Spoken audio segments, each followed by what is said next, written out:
నిన్న పుష్ప 2 ప్రీమియర్ షోకు రాత్రి జరిగిన సంఘటన చాలా దురదృష్టమైన సంఘటన. దీనిపై థియేటర్ ఓనర్ పైన, మెయిన్ డిస్ట్రిబ్యూటర్ పైన అండ్ హీరో పైన, అల్లు అర్జున్ పైన కూడా కేసు బుక్ చేయాలి. అదేవిధంగా రాత్రి కూడా డీజే పెట్టారంట. డీజే ఎట్లా పర్మిషన్ ఇచ్చారు? ఎవరు ఇచ్చారు పర్మిషను? మామూలు హిందూ సంస్థలకు దాని మీద డీజేల పర్మిషన్ వినాయకులకు ఇవ్వండి, ఇవ్వరు. దీనికి ఎట్లా ఇచ్చారు? ఆ డీజే వల్ల కూడా చాలా పెద్ద శబ్దంతో మొత్తం పిల్లలు కూడా అల్లకొల్లమైంది. కాబట్టి వెంటనే ఈ ఓనర్ పైన, థియేటర్ ఓనర్ పైన, డిస్ట్రిబ్యూటర్ పైన, హీరో పైన కూడా కేసు బుక్ చేయాలి. ఈ ఈ థియేటర్ని వెంటనే సీజ్ చేయాలి. ఫస్ట్ అసలు వాళ్ళు ఏం చర్య తీసుకున్నారు? అసలు ఇది కూడా కంట్రోల్ చేయకపోతే ఎందుకు చెప్పు. ఇది పెద్ద మైదానం కాదు, ఏం కాదు. ఈ చిన్న సంఘటన కూడా వీళ్ళు ఈ విధంగా చనిపోతే ఇంకా ఏం చేస్తారు వీళ్ళు? అసలు డీజే ఎట్లా పెట్టారో కూడా అర్థమవుతుంది నాకు. అసలు ఎవరు ఇచ్చారు దీనికి పర్మిషను? హీరో వస్తున్నప్పుడు డిస్ట్రిబ్యూటర్ పోలీసు వాళ్ళకి చెప్పాలా? మళ్ళీ ఏం చర్య తీసుకురు వీళ్ళు? చెప్పండి.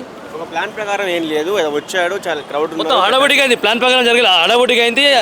ఏదో సినిమా ప్రమోషన్ గురించి వచ్చింది కానీ అది ఉల్టా అయిపోయింది మొత్తం. అంత పెద్ద హీరో వస్తున్నప్పుడు ఎలాంటి చర్యలు తీసుకోవాలంటే? అంత పెద్ద హీరో వచ్చినప్పుడు పగడబందీగా కట్టుదిట్టమైన చర్యలు తీసుకోవాలి, బందోబస్తు చేయాలి. ఒక మామూలు గీలను కూడా కంట్రోల్ చేయలేకపోతే ఇంకా మీరు ఏం చేస్తారు? దేనికి చేస్తారు చెప్పండి. ఇలా ఈ సంఘటన జరిగింది, ఇంకో మంది చచ్చిపోతే ఏంది బాధ?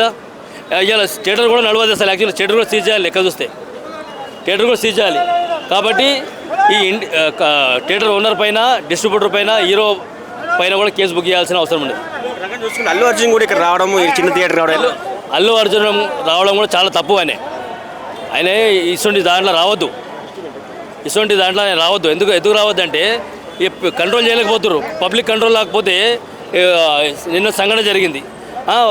వాళ్ళు మామూలు వ్యక్తులు, అదే సెలబ్రిటీ ఫ్యామిలీలు అయితే ఎంత బాగా, ఎమ్మెల్యే కొడుకులో, మినిస్టర్ కొడుకులో, లేదా సినిమా వాళ్ళ హీరోల కొడుకులు ఈ సంఘటన చనిపోతే ఎట్లా పరిస్థితి? అల్లు అర్జున్ వస్తుందంటే ఆ క్రేజ్ ఒక రకంగా ఈ విధంగా ఉంటుంది. డిస్ట్రిబ్యూటర్స్ కానీ, సెక్యూరిటీ కానీ, సినిమా థియేటర్స్ వాళ్ళు ఎలాంటి చర్యలు తీసుకోవాలంటారా?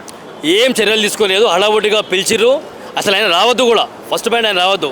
ఈ పబ్లిక్ ఫ్లోకు ఆయన ఎందుకు రావాలి చెప్పండి. వచ్చినందుకు చర్యలు ఏమున్నాయి చెప్పండి. ఏం లేదు. మీరు ఆయన వస్తుండు అంటే ముందే ఇంటిమేషన్ ఉంటుంది పోలీసు వాళ్ళకు. ఏం చర్య తీసుకున్నారో నాకు అర్థమైతలేదు. దీనిపై సిపి గారు శ్రద్ధ వహించి పగడబందీగా చర్యలు తీసుకోవాల్సిన అవసరం ఉంది. ఎందుకంటే ఇది మామూలు విషయం కాదు. 2 వ్యక్తులు చనిపోయారు. ఒక లైఫ్కి సంబంధించింది.